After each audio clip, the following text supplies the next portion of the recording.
उपनिषद, जो कि अपने आप में संपूर्ण ग्रंथ कहे जा सकते हैं, फिर भी सनातन कभी भी संपूर्णता का दावा नहीं करता। सनातन कहता है कि संपूर्ण तो सिर्फ एक परमपिता परमेश्वर ही है। पूर्णमिदः पूर्णमिदम्, इस मंत्र के द्वारा परमात्मा की पूर्णता के बारे में बात की जाती है। बृहदारण्यक में याज्ञवल्क्य ने गार्गी से कहा है कि हे गार्गी, जिसको तुम पूछ रही हो उस तत्व को ब्रह्मवेता लोग अक्सर कहते हैं, अर्थात निर्गुण निराकार अविनाशी ब्रह्म बतलाते हैं। वह न मोटा न पतला है, न छोटा है न बड़ा है इत्यादि। उस ब्रह्म को सब पदार्थों से, इंद्रियों से, शरीरधारी जीवों से विलक्षण बतलाया गया है। मुंडक और श्वेता श्वेतर में जो कहा है कि एक साथ रहकर परस्पर सखा भाव रखने वाले दो पक्षी एक ही शरीर रूप वृक्ष का आश्रय लेकर रहते हैं, उन दोनों में से एक तो कर्मफल रूप सुख दुख को भोगता है और दूसरा न खाता हुआ केवल देखता रहता है।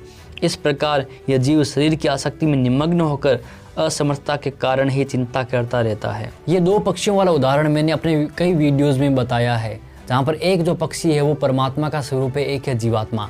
उदाहरण के रूप में बताया जाता है कि इस हृदय रूपी गुफा में दो पक्षी रहते हैं, एक जो इस प्रकृति में लिप्त रहता है, सुखों दुखों को भोगता है, और दूसरा इस प्रकृति को सिर्फ देखता रहता है, उससे अलग हटा हुआ रहता है। वो देखता सब कुछ है लेकिन उनमें लिप्त नहीं होता है, इसीलिए उसे सुख दुख नहीं सताते हैं। इस उदाहरण के माध्यम से बताते हैं कि हमें भी परमात्मा जैसा ही बनना है, क्योंकि हम में और परमात्मा में कोई भी भेद नहीं है। लेकिन वास्तविकता में परमात्मा जैसा बनने के लिए हमें प्रकृति से ऊपर उठना होगा। कठोपनिषद में कहा है कि मनुष्य शरीर में पर ब्रह्म के उत्तम निवास स्थान हृदय गुहा में छिपे हुए और अपने सत्य स्वरूप का अनुभव करने वाले जीव और ईश्वर दोनों हैं, जो कि छाया और धूप की भांति भिन्न स्वभाव वाले हैं। जब याज्ञवल्क्य से पूछा जाता है कि जो अप्रोक्ष ब्रह्म है तो सबका अंतरात्मा है, उसको समझाइए, तब वह कहते हैं कि जो तेरा अंतरात्मा है वही सबका है। यहाँ पर याज्ञवल्क्य ने अपने छोटे से शब्द से बहुत ही गहरी बात कह दी, यानी कि जो तुम हो वो सब है और जो सब है वही तुम हो। ब्रह्मांड ही आप में है और आप ही ब्रह्मांड है।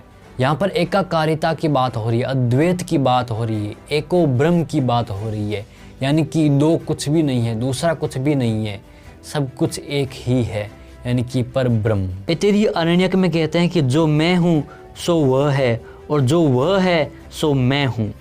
वराह उपनिषद में आता है कि हे भगवान, हे देव, निश्चय ही तुम मैं हूँ और मैं तुम हो। छांदोग्य माता है, निश्चय ही जो उद्गीत है वह प्रणव है और जो प्रणव है वही उद्गीत है। यहाँ पर एक ब्रह्म, एक परमात्मा की, एक तत्व की बात हो रही है, यानी कि जो तुम हो वही मैं हूँ। तत् त्वम असि, यानी कि तुम वो ही हो जो सब कुछ है, जो एक है, जो पर ब्रह्म है। ये कुछ ऐसे सिद्धांत हैं जो दिमाग को चकरा देते हैं, दिमाग को पूरी तरह से घुमा देते हैं, और ऐसे सिद्धांत सिर्फ उपनिषदों में ही देखे जा सकते हैं। सो फिलहाल इस वीडियो में इतना ही, मिलते हैं किसी और वीडियो में। उम्मीद है कि आपको काफ़ी कुछ नया सीखने और जानने को मिला होगा। तो प्रयास कीजिए, उपनिषदों को खोलिए और उन्हें पढ़िए और उस शानदार ज्ञान से अछूते मत रहिए। जय हिंद, जय भारत।